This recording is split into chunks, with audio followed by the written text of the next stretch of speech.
ನಮಸ್ಕಾರ ಬಂಧುಗಳೇ. ಇದು ನೋಡಿ ತುಮಕೂರು ಇಂಡಸ್ಟ್ರಿಯಲ್ ಏರಿಯಾ ಹಿರೇಹಳ್ಳಿ. ಇದು ನೋಡಿ ಈ ರಸ್ತೆ ನೋಡಿ, ಎಲ್ಲ ಮೇಯ್ನ್ ರೋಡ್ ಇವೆಲ್ಲ ಏನು ಸಬ್ ರೋಡ್ ಅಲ್ಲ. ಇದು ನೋಡಿ ಮೇಯ್ನ್ ರೋಡ್. ಇದು ಬಹಳ ವರ್ಷದ ರೋಡ್ಗಳು ಇವೆಲ್ಲ. ಎಲ್ಲ ನೋಡಿರಿ ಯಾವಾಗ ಟಾರ್ ಹಾಕಿದ್ರು ಏನಿಲ್ಲ ಇದರಲ್ಲಿ, ಎಲ್ಲ ಹಾಳಾಗೋಗಿ ಕೂತಿದೆ ನೋಡಿ. ಇದೆಲ್ಲ ನೋಡಿರಿ ಈ ಕಡೆ ಎಲ್ಲ ಪೂರ್ತಿ ಎಲ್ಲ ಇಂಡಸ್ಟ್ರಿಯಲ್ ಏರಿಯಾಕ್ಕೆ ಹೋಗುತ್ತೆ. ಕೆಲವು ಹಳ್ಳಿಗಳ ಕಡೆನೂ ಕೂಡ ಹೋಗ್ತಾ ಇರ್ತವೆ ನೋಡಿ. ನಾನು ತೋರಿಸ್ತೇನೆ ನೋಡಿರಿ ಇಲ್ಲಿ. ನೋಡಿ ಎಷ್ಟು ತೊಂದರೆ ಆಗ್ತಾಯಿದೆ ನೋಡಿರಿ. ಅಲ್ಲಿವರೆಗೂ ಅಷ್ಟೇ.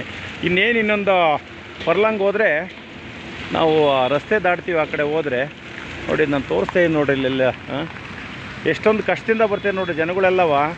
ಈ ರಸ್ತೆ ಯಾವಾಗ ರಿಪೇರಿ ಮಾಡಿಸ್ತಾರೆ ಏನಪ್ಪ, ನಮಗೆ ಅರ್ಥನೇ ಆಗ್ತಾಯಿಲ್ವಲ್ಲಪ್ಪ. ಅಧಿಕಾರಿಗಳೇ, ರಾಜಕಾರಣಿಗಳೇ, ಸ್ವಲ್ಪ ಗಮನ ಹರಿಸ್ಕೊಂಡು ಈ ರಸ್ತೆಗಳು ರಿಪೇರಿ ಮಾಡಿಕೊಡ್ರಪ್ಪ.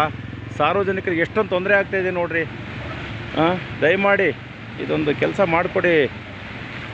ಭಾಳ ವರ್ಷ ಆಯಿತು. ಟ್ಯಾಕ್ಸಲ್ಲಿ ಕಟ್ಟಿಯಪ್ಪ ನೀವು. ಟ್ಯಾಕ್ಸಲ್ಲಿ ರೆಡಿ ಮಾಡಿಸಿ ನಮಗೆ. ನೀವೇನು ಯಾರ್ದು ಮನೆ ದುಡ್ಡು ತಂದು ಮಾಡೋಕ್ಕೆ ಹೋಗ್ಬೇಡ್ರಿ ಬಂಧುಗಳೇ. ತಾವು ದಯಮಾಡಿ ಈ ರಸ್ತೆನ ಸರಿಪಡಿಸಬೇಕಾಗಿ ನಾನು ಮನವಿ ಮಾಡ್ಕೊತಾ ಇದ್ದೀನಿ. ಜೈ ಕರ್ನಾಟಕ. ನಮಸ್ತೆ.